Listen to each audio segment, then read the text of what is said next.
வணக்கம். நான் doctor Kamali, Aravind eye hospital சேலம்லேருந்து வந்திருக்கேன். கண் தானம் பற்றி ஒரு சின்ன தகவல் சொல்ல வந்திருக்கேன். இந்தியாவில் மொத்தம் 10 மில்லியன் மக்கள் பார்வையிழப்போடு இருக்காங்க. அதில் 1 மில்லியன் மக்கள் கருவிழி நோயால் வந்த பார்வையிழப்போடு இருக்காங்க. கண் தானம் பண்ணுறதுனால நம்ம இந்த பார்வையிழப்பை தடுத்துக்கலாம்.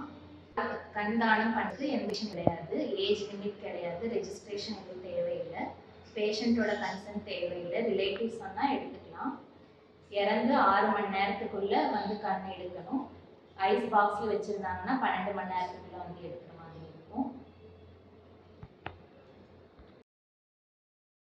பேஷண்ட்டு, வெறி நாயினால் கடிச்சிட்டு வந்த rabies patient, hepatitis, cancer patient, விஷக்காய்ச்சல் அந்த பேஷண்ட்டு, இவங்க எல்லாருக்கும் கொடுத்துருக்காங்க. மற்றவங்க எல்லாரும் கொடுத்துக்கலாம், எந்த ஒரு ஏஜ் லிமிட் கிடையாது. நாங்கள் 2 டைப்பில் ஐ கலெக்ட் பண்ணுவோம். ஒன்று வந்து கார்னியா மட்டும், கருவிழி மட்டும் எடுக்கிறது, இன்னொன்று மொத்த ஐபாலுமே எடுக்கிறது. நாங்கள் எடுத்துட்டு அந்த ஐபாலை மதுரை அரவிந்துக்கு சென்ட் பண்ணுவோம். அங்கே ஐ பேங்க் இருக்குது, அங்கே அவங்க ப்ரிசர்வ் பண்ணி வைப்பாங்க. அங்கே நிறைய டெஸ்ட் எல்லாம் பண்ணி பார்த்துட்டு அந்த கருவிழி ஃபிட்டாக இருக்கா, இல்லை ஏதாவது குறைபாடு இருக்கான்னு டெஸ்ட் பண்ணி பார்ப்பாங்க.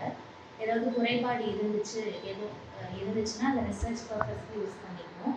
எதுவும் குறைபாடு இல்லைன்னா ப்ரிசர்வ் பண்ணி 7 டேஸ்க்கு உள்ள பேஷண்ட்ஸுக்கு நாங்கள் அதை யூஸ் பண்ணிக்குவோம்.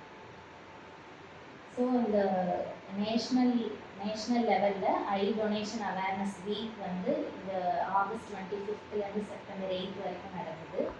நீங்கள் உங்கள் ஃப்ரெண்ட்ஸ், ஃபேமிலி, ரிலேட்டிவ்ஸ்க்கு இந்த தகவலை கொண்டு போய் சேர்த்து ஐ டொனேட் பண்ணுறதுக்கு ஊக்குவிக்கணும். உங்கள் கண்ணால் மற்ற பார்வை இழந்து இருக்கிறவங்க கண்டிப்பாக அந்த உலகத்தை பார்க்கறதுக்கு நீங்கள் ஹெல்ப் பண்ணணும். அதுக்கப்புறம் 6 ஹார்ஸ்க்குள்ளே வந்து நாங்கள் ஐ கலெக்ட் பண்ணணும். ஐஸ் பாக்ஸில் வச்சுருந்தாங்க அப்படின்னா 12 ஹார்ஸ்க்குள்ளே வந்து கலெக்ட் பண்ணிக்கலாம். இறந்ததுக்கப்புறம் ஈர துணி வச்சு 2 கண்ணையும் கவர் பண்ணி வச்சுருக்கோம்.